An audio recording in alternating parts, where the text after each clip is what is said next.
Bienvenue sur l'actualité du PSG, la chaîne qui vous balance les infos mercato avant tout le monde. Ici, aucune rumeur ne passe à la trappe et chaque jour apporte son lot de révélations.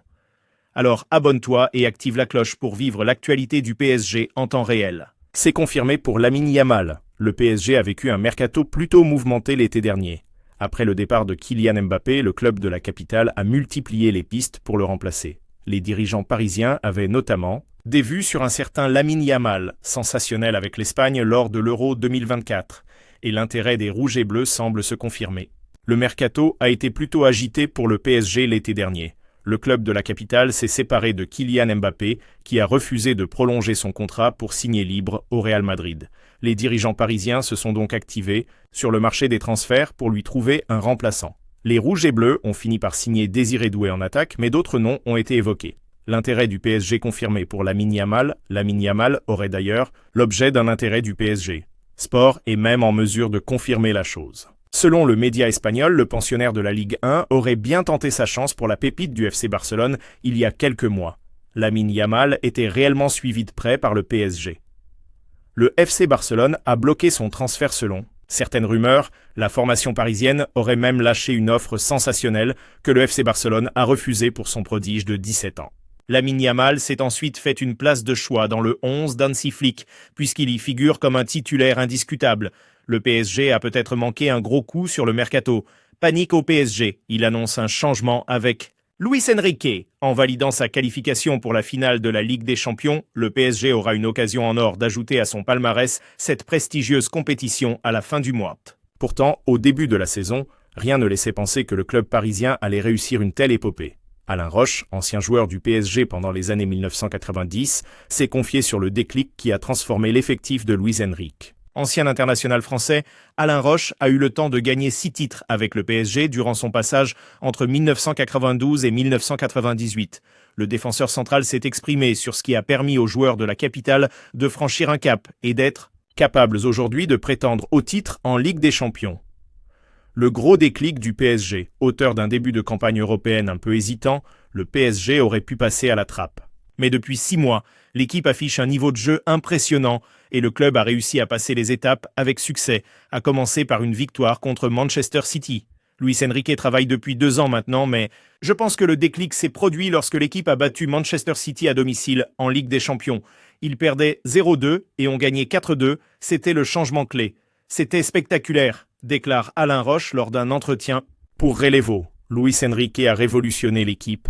Grâce à sa méthode, Luis Enrique a fini par obtenir les résultats escomptés et l'entraîneur espagnol arrivera peut-être à accomplir son plus grand objectif. Cette victoire a donné beaucoup de confiance à l'équipe. Luis Enrique a révolutionné l'équipe.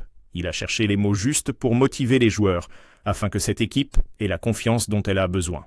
Poursuit Alain Roche. Reste à gérer parfaitement la fin de la saison durant les prochaines semaines. Inquiétude pour Ousmane Dembélé. Victime d'un étirement musculaire des ischio-jambiers de la cuisse droite le 29 avril, Ousmane Dembélé a retrouvé la compétition ce mercredi soir. Si le Français est remis de sa blessure, le staff du PSG aurait tout de même une petite appréhension quant à son état de santé.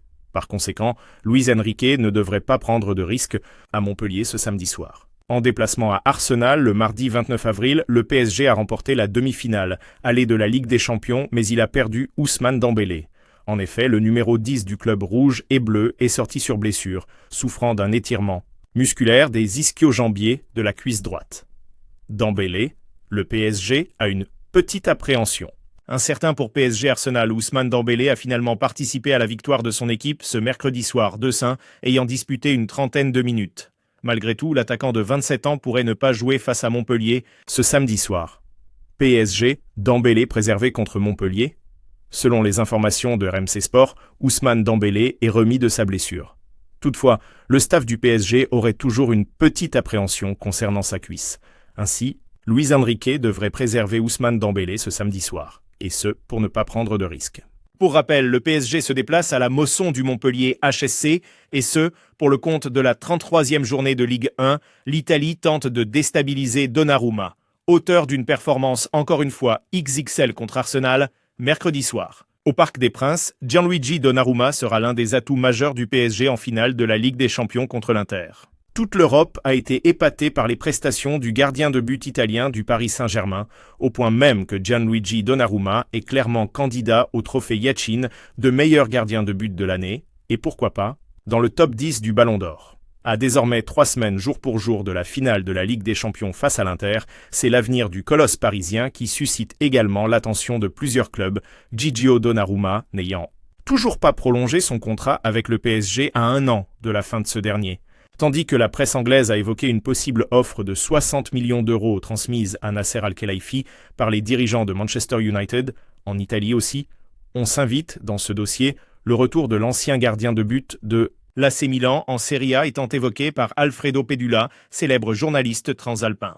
La Juventus fait une première offre à Donnarumma. Notre confrère italien explique ce samedi que les patrons de la Juventus auraient pris contact avec l'entourage de Gianluigi Donnarumma afin de lui transmettre une première offre salariale. Ne pouvant pas s'aligner sur ce que lui propose le Paris Saint-Germain, la vieille dame aurait offert 7 millions d'euros net par an, soit 4 millions de moins que ce que Donnarumma touche actuellement au PSG. La Juventus veut faire jouer la corde, sensible d'un retour en Italie pour convaincre le natif de la banlieue napolitaine d'accepter d'une offre revue à la baisse. Alfredo Pedula confirme par ailleurs que d'autres clubs européens suivent le dossier du gardien de but italien et notamment l'Inter, futur adversaire du Paris Saint-Germain, le 31 mai à l'Allianz Arena de Munich. Donnarumma proche d'une prolongation au PSG. Pour de nombreux observateurs, ces offres italiennes ressemblent tout de même à une tentative de déstabilisation, car plusieurs sources internes confirment que sauf énorme retournement de situation, Gianluigi Donnarumma, dont le nom a été scandé plusieurs fois par le Parc des Princes, va finir par prolonger son contrat. Ce dernier a d'ailleurs confié ces derniers jours qu'il attendait que les dirigeants parisiens signent l'accord qui a été trouvé après de nombreux mois de négociations entre les agents de Gigio et le duo Campos-Al-Khelaifi. Cet entraîneur de Ligue 1 fait vomir Jérôme Rotten. Comme beaucoup d'autres entraîneurs de Ligue 1, le coach du Stade Rennais, Habib Beye, a apporté son soutien au Paris Saint-Germain en Ligue des Champions. Mais pour Jérôme Rotten, l'ancien Marseillais n'est pas sincère. Cette semaine, c'est toute la Ligue 1 ou presque qui rend hommage au Paris Saint-Germain. Vainqueur de sa demi-finale contre Arsenal, 0-1, 2-1, le club de la capitale. C'est qualifié pour la finale de la Ligue des Champions. Le futur adversaire de l'Inter Milan pourra compter sur le soutien de nombreux coachs de Ligue 1, y compris le Rennais Habib Beye, qui a envoyé un message devant les médias. Beye soutient le PSG. Que le foot français soutienne le Paris Saint-Germain ? Je l'espère, mais je pense que tout le foot français aurait déjà dû être derrière le Paris Saint-Germain dans leur parcours, a estimé le jeune technicien. La Ligue 1 a besoin d'une vitrine importante. Ils en sont les dignes représentants. Ce qu'ils ont fait, c'est mérité. Ils ont fait 2 matchs exceptionnels face à Arsenal et ils sont aujourd'hui face à un destin incroyable. J'ai eu la chance de jouer 6 finales dans ma carrière. Je n'en ai gagné qu'une, j'en ai perdu 5. Cela demande beaucoup d'investissement d'arriver à ce stade de la compétition. Ils y sont. Ils ont mérité ce qu'ils vivent. Et il faut espérer pour le football français que Paris gagne la Ligue des Champions. Mais pour Jérôme Rotten, l'ancien Marseillais ment. Je peux comprendre qu'ils ne disent pas la vérité, mais mentir à ce point, comme Habib Beye, franchement, il faut arrêter de déconner. Tu peux dire comme Franck Hayes que ce serait bien qu'il gagne pour le foot français, mais stop, arrête-toi là, il n'est pas sincère. Tu l'as entendu commenter les matchs du Paris Saint-Germain sur Canal+, Real Madrid-PSG, je l'ai encore en travers de la gorge. S'il disait la vérité, il en ressortirait grandi, il aurait été honnête parce que là, il ne l'est pas. J'ai une bassine à côté, j'ai envie de dégueu, a lâché l'amoureux du Paris Saint-Germain. La punchline folle de Kroos sur Acerbi, le cauchemar du Barça. Si le Barça fait encore des cauchemars de Francesco Acerbi, Toni Kroos a visiblement apprécié le but de l'Italien qui permet à l'Inter Milan de retrouver le Paris Saint-Germain en finale de la Ligue des Champions. Parfois, il vaut mieux ne pas chercher à comprendre. Pourquoi Francesco Acerbi était positionné en numéro 9, comment a-t-il fait pour reprendre ce ballon comme un véritable renard des surfaces, et qu'est-ce que c'est que cette célébration de folie ? Buteur héroïque pour permettre à l'Inter Milan d'arracher les prolongations face au Barça en demi-finale retour de la Ligue des Champions, le défenseur italien est entré dans l'histoire de son club et de la compétition.